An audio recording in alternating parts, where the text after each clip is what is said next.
小米鹏程 N90， 小米的大九系 logo 这么大吗？各种折腾，坚決不下車。這個 bug 絕對完了，你們倆貼這個可見。5.3米的車長，76度3文里的電池，加上60升的油箱，能跑1705公里的大7座增程。這台車啊，價格一定不會太貴的，寶貝們，它就是一台老百姓需要的走量車。這也是小米第一次啊做大型 SUV， 到底怎麼樣？聽我給你嘮。前臉中間的這個區域，那肯定是相當明顯了。首先啊，先說這塊背板，這塊背板呢，它是金、銀、槍、黑，車身同色5種，你都可以自己選擇的。那另外呢，說這個 Sky Nomad， 它是小米鹏程系列的 logo， 天空游牧者，主打一個自由。但我不是這麼理解的，寶貝們。這不是天空不生氣嗎？那我覺得也沒毛病，天空不生氣了，你還生啥氣？你不生氣了，那自然就是自在自由了。我們現在是一個打開日行燈的狀態，遠近光都集成在整體的這個燈組上面，所有的這些裝飾件，包括進氣啊，它全都是用燻黑的飾條去做的。整個前臉呢是比較簡約的風格，確實感覺不生氣，很平靜。唯一就是這個 logo， 寶貝們，你有沒有覺得這個 logo 稍微有點別扭？你要是把它去掉呢？現在就把 logo 給我 P 掉。你們看一下，選1還是選2？同時呢，還帶來了這台蝴蝶古藍的 N70， 不到5米啊，這台車4960的車長，2950的軸距，不太一樣的大5座。輪毂它其實用的是一個多輻條的，但是也做了一些自己的設計。你們覺得這個輪毂好看嗎？我個人更喜歡 N70上面那個有一點不一樣感覺的輪毂。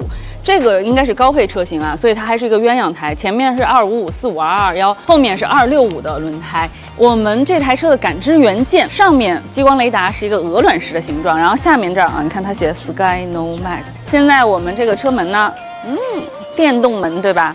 同時啊，它也是一個防摔的，高高舉起，輕輕落下，惹到我，你可算是踩到棉花了。Nomad， 拿捏。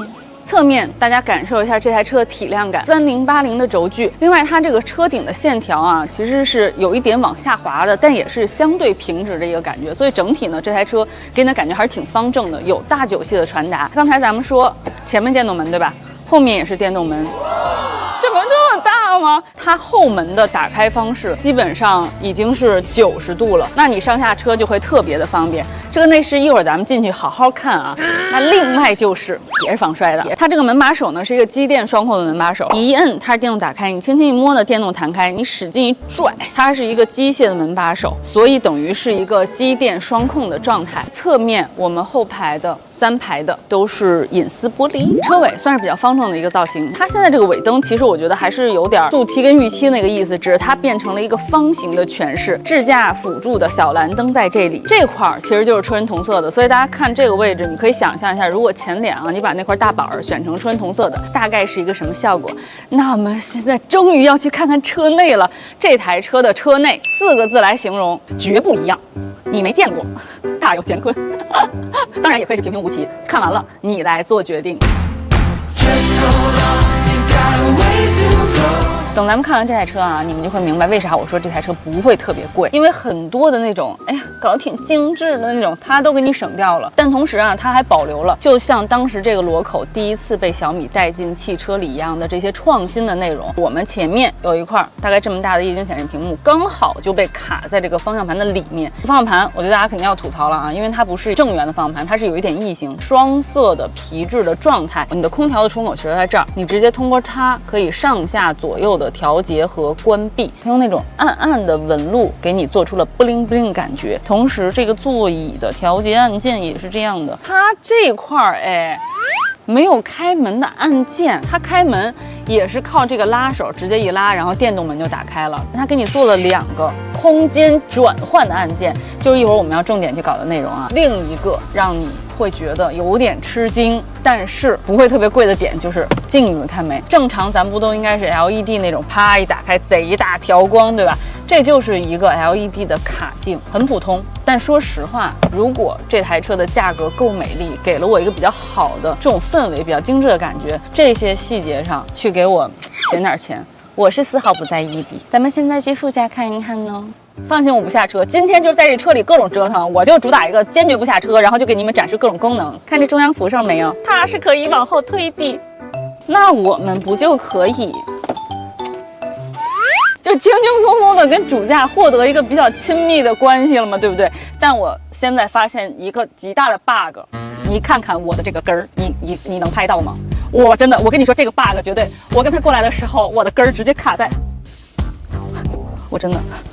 完了，我的迪奧皮儿已經搓了。刚才这个场景啊，就讓我想到了這個滑軌帶來的好處與不好的地方。那好處一定是我們的空間更加的靈活。你說像這個中央扶手，它是有一個可以摳可以按的按鍵，但是你必須長時間按着它啊。它不是說只有前跟後兩個極端，它可以停在任何位置，就很方便。而且你看這邊沒4個杯托，所以你可以把我們的杯托送到任何的地方。但是不好的地方就在於這個滑軌裡面的口卡鞋跟卡髒東西，你會比較難清洗。不知道大家會不會在意這一點？你把這個茶几推到後面之後，你看我們前面的這塊區域，這個位置是一個出格，然後這個位置是一個阻尼感覺很好的一個推拉的小抽屜，下面給你放了2個 Type-C 的接口，就整個這個區域加上我們這茶几兒，它會有一種是不是很家居的感覺，就特別像在家裡，再加上這個扶手的感覺。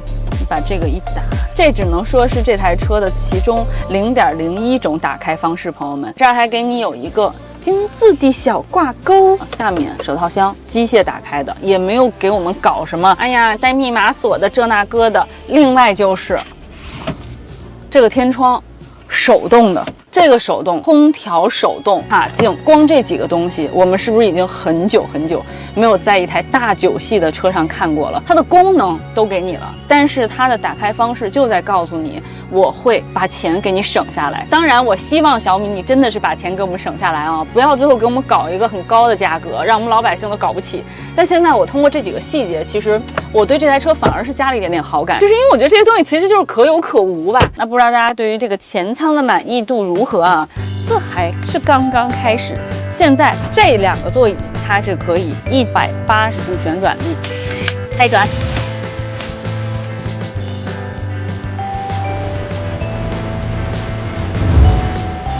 怎麼樣，寶貝們？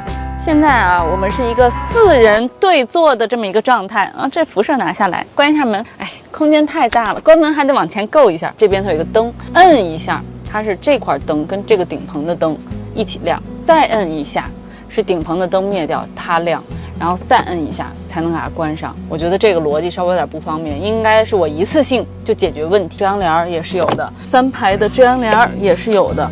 這個控制坐墊跟靠背調節的按鍵是第3排的，所以等於我們第3排的座椅也是可以挪動的。那我們第2排座椅的調節按鍵呢，是在我們座椅的旁邊，也是可以去滑動的，是不是挺帥的？然後同時這個座椅正在進入零重力位置，請注意前後排乘客安全。噠噠噠，真的就是有1萬種打開方式的感覺。我們這個座椅為什麼我需要？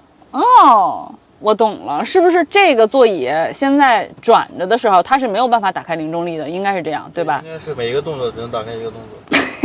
就像這個燈一樣，就是你的每一個操作只能幹一件事兒。現在就是我們這中間能達到的最大的狀態。其實 N90這台車呢，一個比較大的特點就是它的百變空間。那它的百變空間呢，就來源於昆侖平台下。第一，它的地毯是純平的，就從我們第3排到第1排，整個這個地毯都是純平的。第二呢，就是它的滑軌是超長的，你可以看到我們現在底下有多少條滑軌。這條滑軌就是為我們的2排服務的和3排服務的，所以2、3排都是可以停留在你想讓它停留的位置的。然後中間這個滑軌就是為它中間的茶几兒來服務的，它也是可以隨時停在你想要停留的位置的。所以我們的空間呢就有很多種打開方式。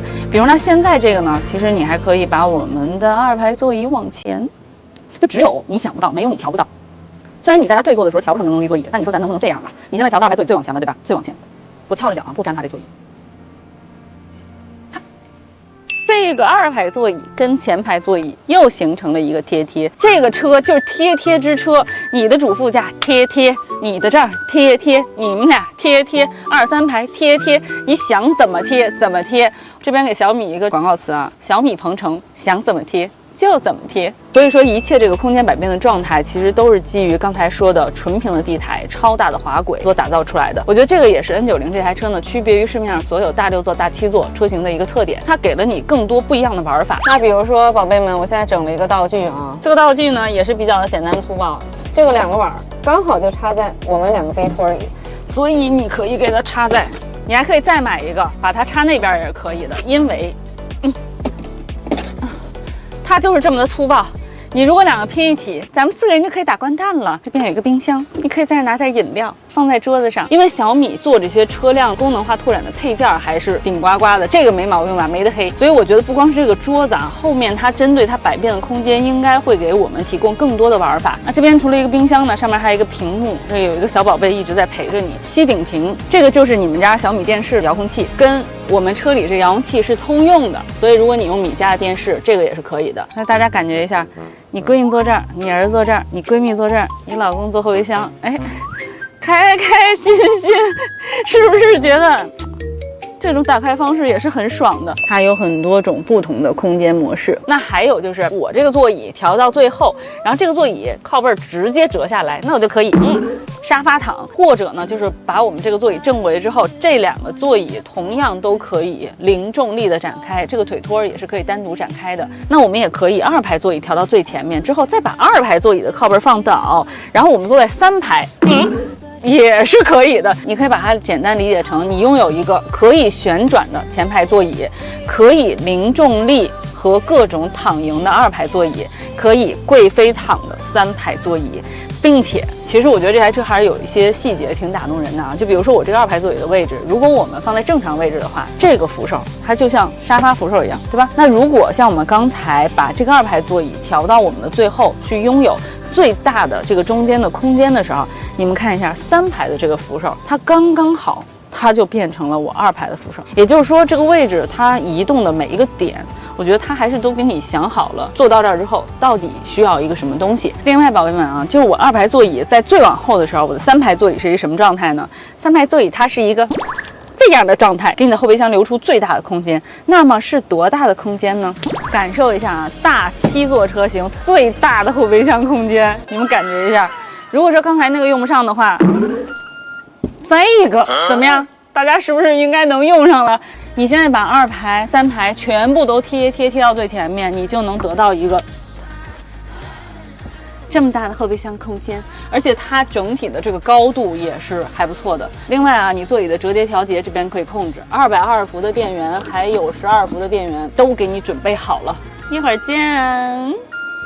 我現在第一視角啊，在這個車的後備箱裡，我發現你看沒，這兒是不是有一個後備箱的緊急的逃生的拉手？我這第一次見有2個後備箱應急拉手的後備箱啊，咱們拉一下。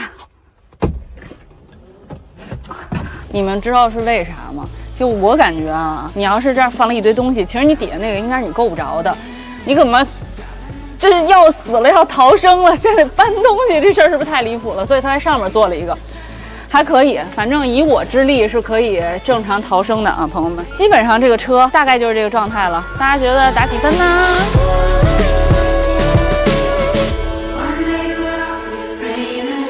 這台 N90呢，76度3元鋰的電池，小米的車主肯定都知道，小米在能耗這邊做的一直都挺好的，所以這台車的純電續航能做到464公里，配上60升的油箱，綜合續航呢是1705公里，確實是比較可觀的一個數字了。另外，它是前驅、四驅2個版本都有，那四驅版本呢，0到100公里的加速可以做到5.9秒。其實對於大9系的車型來說，這個數據不錯了，但是呢，一聽到小米，老想着這個 GT 呀、Ultra， 你會覺得這個速度怎麼這麼慢？但現在鵬程系列它就是去跟速7跟御7並行的另外一個全新的系列，速7、御7主打速度與駕控，小米鵬程主打的是空間與百變。這台車啊是沒有後輪轉向的，這麼大的一台車，小米真的是拼盡全力把這台車的轉彎半徑做到了6米以內，所以它的轉彎半徑呢是5.98米，因為它要有更大的車內的空間。另一方面，咱最開始也說了，這台車一定會有一個比較美好的價格，所以後輪轉向這一咖它給省了。那當然啊，還是空懸，標配了空氣懸架和連續可變阻尼的減震器，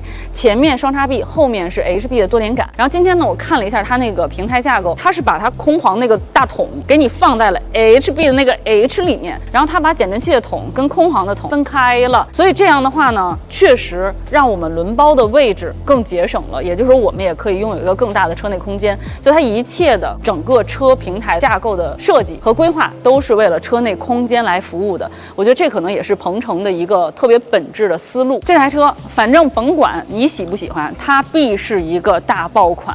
而且你們看看它的表現啊 ，N90怎麼貼都能行，天空不生氣，自由自在才得意。咱們就是說呢，萬事俱備，只欠價格，就看它的價格表現了。大家啊，不妨在評論區猜一波，同時也歡迎大家踴躍在評論區討論一下關於這台車的看法。那我們這期的視頻呢就結束了，感謝大家收看這期的一起來電，我是野生依依，我們下期再見。